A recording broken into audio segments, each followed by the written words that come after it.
Are you ready to binge? No, not on Netflix this time. We're talking about the podcast that's going to stuff your brain full of random knowledge, wild stories, and more tangents than a geometry class. This podcast is a delicious smorgasbord of topics that will have your mind bouncing around like a ping pong ball. 1 minute, we're discussing the aerodynamics of a frisbee, and the next, we're debating the merits of different pizza toppings. It's a beautiful, chaotic mess. Kind of like my apartment after a weekend binge-watching session. But that's what this podcast is all about. We're going to binge on knowledge, binge on laughter, and maybe even binge on a few too many snacks during the recording sessions. I'm your host, and I'll be your guide through this glorious odyssey of oversharing and overindulgence. So grab your favorite snacks, a comfy seat, and get ready to binge with me. This episode's sponsored by Flagpole Genetics. It's the Binge Podcast where everything's a blast. It's the Binge Podcast. Come join us fast. Ol' Hitler the Shitler, a fabulously farcical account of one asshole's rise and fall.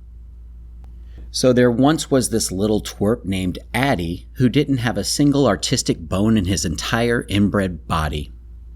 Dude fancied himself a painter, but the only thing his kindergarten-level brushwork was fit for was redecorating the inside of an outhouse, which, come to think of it, would have been a vast improvement over that one mustache over the cuckoo's nest folk art atrocity he tried to pass off as genius.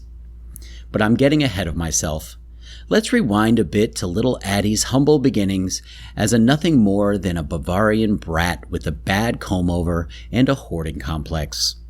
See, his dad was your classic abusive drunk who treated his wife and kids about as well as the Viennese treat a warm beer fart in a sauna. So, right from the jump, young Addie developed all the usual psychological hang-ups: resentment towards dear old mustachioed dad, a crippling inferior complex, and a disturbing fondness for cross-dressing and stamping his feet like a petulant little Grinch. Fast forward a few years, and Addie's living the dream, failing out of art school, sponging off his elderly mom's pension, and spending his days angrily ranting on street corners about the vast Jewish conspiracy to keep his finger paintings out of the local museums. Dude was basically the world's original basement-dwelling incel troll, just with more lederhosen and a worse haircut. Now, in any sane society, this is about where Addie's story would have ended. A sad, forgotten little weirdo who died bitter and alone, save for his collection of Hummel figurines and repressed homoerotic fantasies. But alas, this was post-World War I Germany, a land of rampant poverty, political turmoil, and more than a few undiagnosed syphilis cases. In other words, the perfect breeding ground for a failed artist's delusions of racial grandeur to take root and metastasize into a full-blown goose-stepping cult of hatefulness.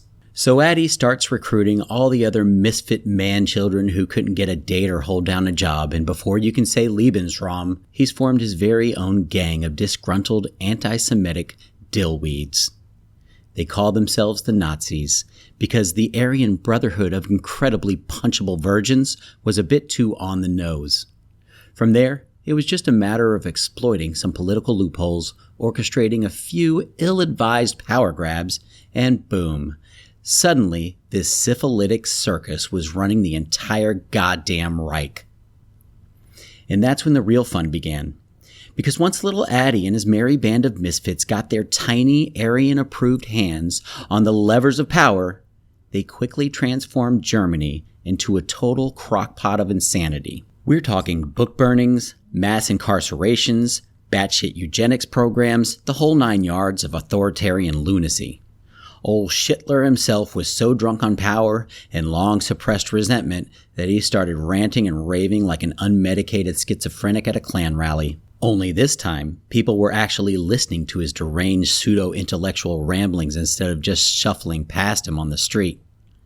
Of course, we all know how this insane little passion project ended, with millions of innocents dead, a massive world war, and Addie finally growing a pair and taking the coward's way out by eating a bullet in his sad little underground bunker. Not quite the Wagnerian finale he'd envisioned for his precious 1,000-year Reich, but at least it was on brand with the rest of his pathetic delusional existence.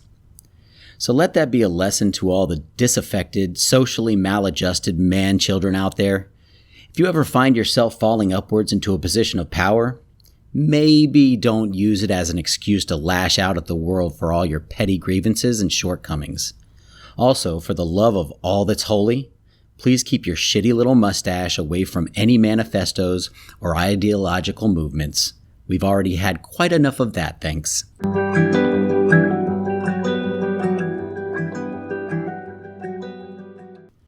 The goddamn TikTok age.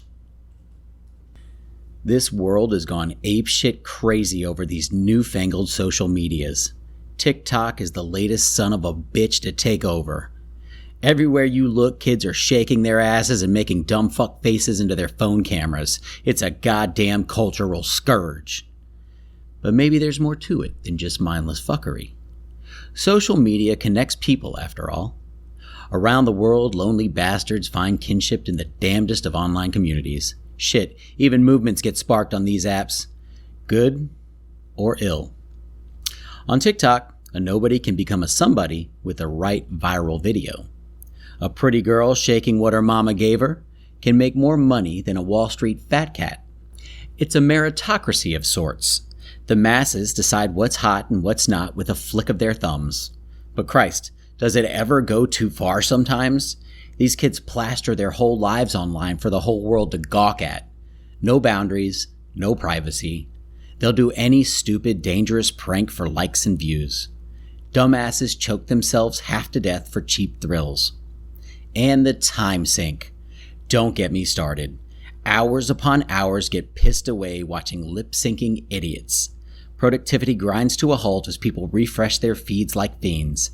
It's a black hole that swallows ambition whole. Still, you can't dismiss it as a colossal waste altogether. Real art gets made on these platforms. Comedians and creators find their voices. Underdogs get elevated. It's the great equalizer in some ways. Anyone can broadcast their talents to the world without industry gatekeepers. At the end of the day, social media is a double-edged sword, a boon for connection and a bane of distraction. It unlocks potential while threatening to make us hollow, vapid shells addicted to fleeting online approval. Used right, it's a tool. Abused, and you become its bitch. The future is here, like it or not.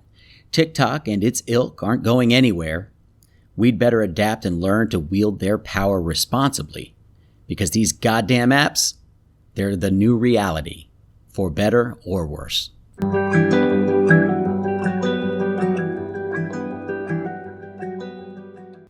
The birth of the apocalypse.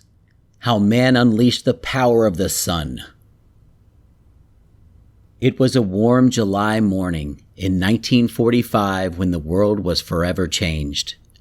In the barren deserts of New Mexico, a group of scientists were about to unleash a force more powerful than anything mankind had ever witnessed before. The air was thick with nervous anticipation as the final preparations were made for an experiment that would alter the course of human history. At 5:29 a.m., a blinding light brighter than 1,000 suns flashed across the desert sky. The earth trembled as a deafening roar echoed for miles. In that searing moment, the first nuclear bomb was detonated, codenamed Trinity. The harnessing of nuclear fission had been achieved, and the gates of Armageddon were flung open. The man overseeing this unholy birth was J. Robert Oppenheimer, the director of the top-secret Manhattan Project. As the mushroom cloud billowed skyward, he uttered a chilling line from Hindu scripture. "Now I am become death, the destroyer of worlds." Oppenheimer knew that this creation had the power to extinguish all life on Earth. The nuclear age had begun, and the world would never be the same. What was once the realm of science fiction was now a terrifying reality. An amazingly destructive power once thought impossible was now at the fingertips of man. The scientists and engineers who made this happen were members of an elite cadre, brilliant minds recruited for the sole purpose of beating the Nazis to this godlike capability. They toiled in secret cities carved out of the New Mexico desert, like the mysterious town of Los Alamos, where families lived and children played while their parents gave birth to the world's first nuclear weapons. The Manhattan Project was an epic scientific venture, one of the most ambitious and costly undertakings of all time.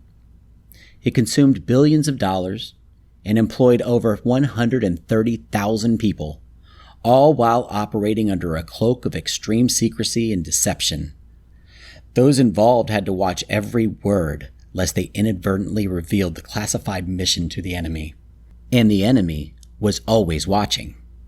The Soviets had their own nuclear program underway, locked in a race with the Americans to determine who would be the first to wield this apocalyptic new power. It was a dangerous game of nuclear chess that would help usher in the Cold War era of mutually assured destruction.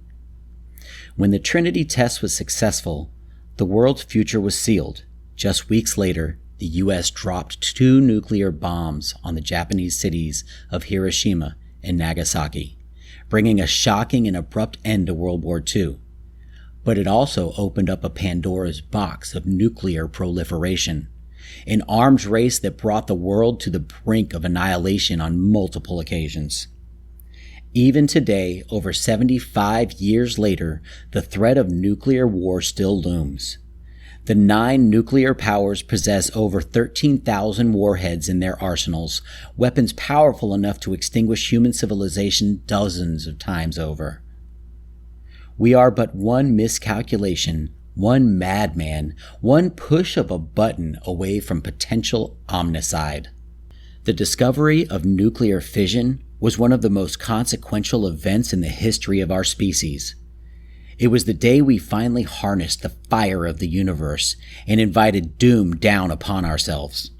The nuclear bomb will forever be humanity's most awesome and most terrible creation.